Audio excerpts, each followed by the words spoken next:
Have you ever been completely alone, yet felt like someone was watching you? That shiver down your spine, the hairs on your neck standing on end. You turn your head slowly, scanning your surroundings, but there's nothing there. Logically, you know you're alone. But the feeling persists. This isn't just a spooky story trope, it's a deeply human experience. Think about a time you walked alone at night. Every rustle of leaves, every distant car horn could be a threat approaching. Or imagine being home alone in the dark. The silence amplifies every creak of the house. Every shadow seems to shift and move. We've all been there. It's an unsettling feeling, but why does it happen? What makes our brains perceive a presence when we're demonstrably alone? The answer lies in a fascinating interplay of evolution, psychology, and neurology. The feeling of being watched isn't just limited to dark alleys or empty houses. It's a sensation that can creep up on you in the most unexpected places. It can happen anywhere at any time.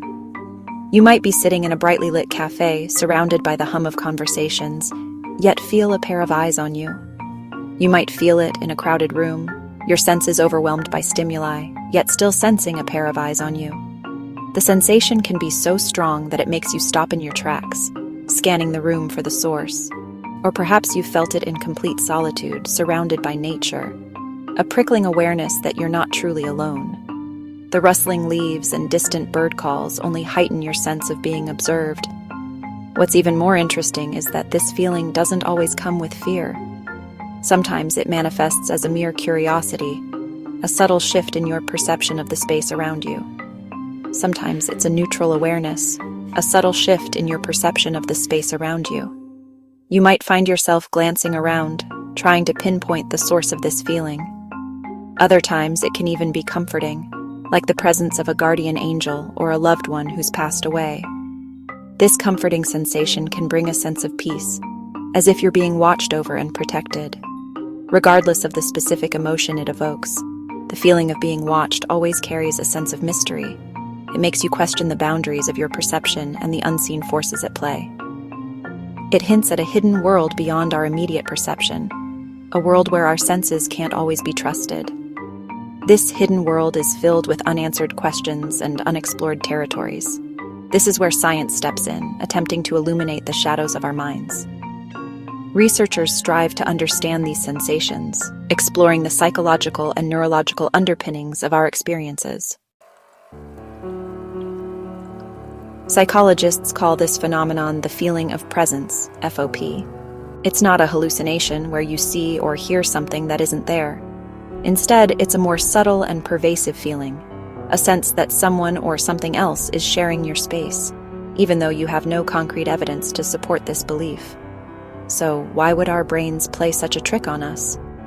The answer lies in our evolutionary past. Imagine our early ancestors living on the African savanna, constantly vulnerable to predators.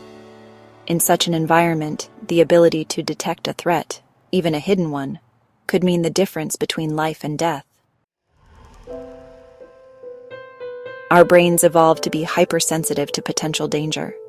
This heightened awareness has been crucial for our survival throughout history. Any rustle in the bushes, any fleeting shadow, or any sudden movement in our peripheral vision could signal a predator lurking nearby. In the wild, this could mean the difference between life and death. In this context, it was always safer to assume there was something there, something potentially dangerous, even if you couldn't see it clearly. The unknown often held threats that were better to be cautious of than to risk being caught off guard. This instinctual behavior has been passed down through generations. This better safe than sorry approach is hardwired into our neurobiology. It's a fundamental part of how we process the world around us. The amygdala, a small almond-shaped region deep within the brain, is central to this process. It plays a crucial role in processing fear and threat detection. This tiny structure is incredibly powerful. It receives sensory information from the environment, constantly scanning for potential threats, and triggers the fight or flight response when it perceives danger. This response prepares our body to either confront or flee from the threat. But the amygdala doesn't always wait for clear-cut evidence. It can react to the slightest hint of danger. It can be triggered by ambiguity. by unclear or vague stimuli that might suggest a threat, by subtle cues that suggest the possibility of a threat, even if those cues are not immediately dangerous, even if those cues turn out to be harmless. This is a protective mechanism, ensuring we stay alert and ready.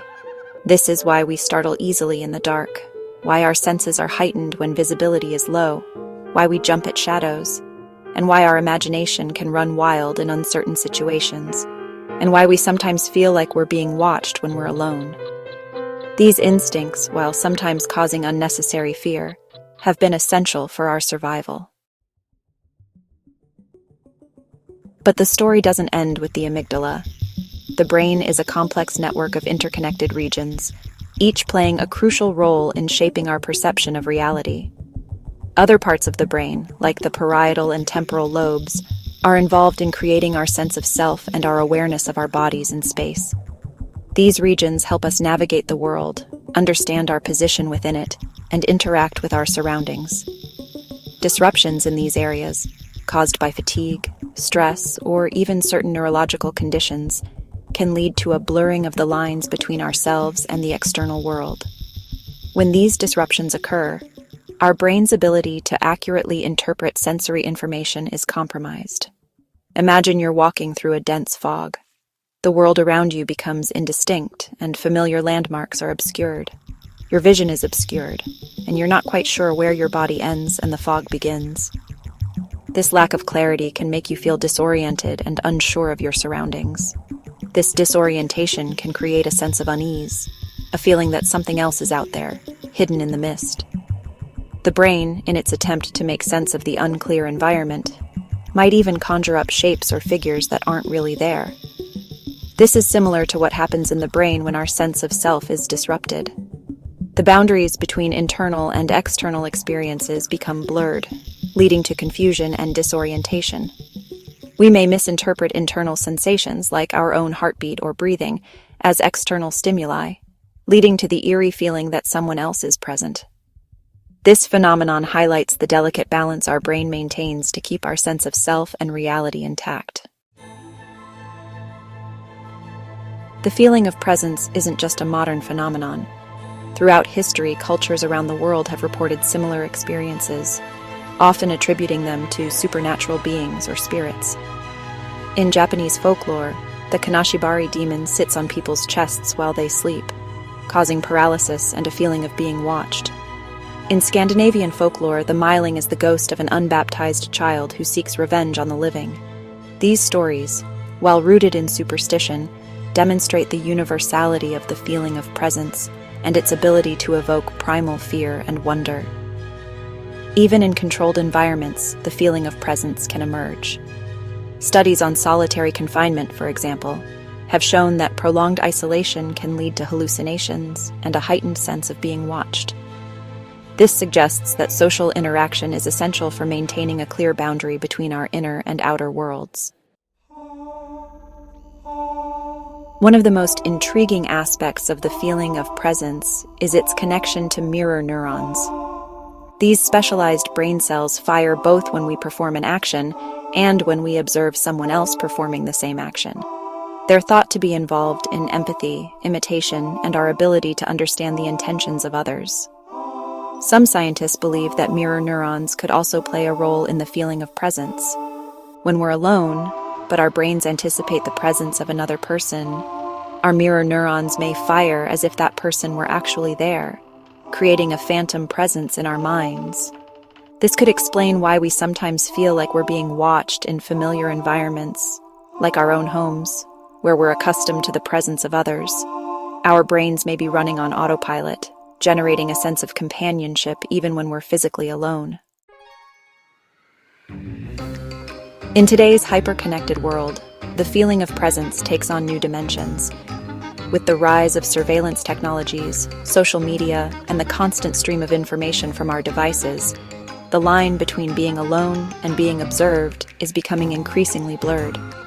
We're constantly aware that our online activities are being tracked, our movements monitored, and our data analyzed. This can create a pervasive sense of unease, a feeling that we're always being watched, even in the privacy of our own homes. While this modern form of surveillance is undoubtedly different from the primal fear of a predator lurking in the bushes, it taps into the same underlying neurological mechanisms, triggering our ancient threat detection systems and reminding us that we're never truly alone. The feeling of presence is a testament to the complexity and adaptability of the human brain. It's a reminder that our perceptions are not always an accurate reflection of reality, and that our minds are capable of creating their own realities, complete with phantom observers and unseen threats. So the next time you feel a shiver down your spine, a sense that you're being watched when you know you're alone, take a moment to appreciate the intricate workings of your brain. It's a brain that evolved over millions of years to keep you safe, a brain that's constantly scanning the environment for potential danger, a brain that's capable of conjuring up phantoms in the shadows. But here's a thought-provoking question to leave you with. If the watcher isn't real, why does your brain keep creating it?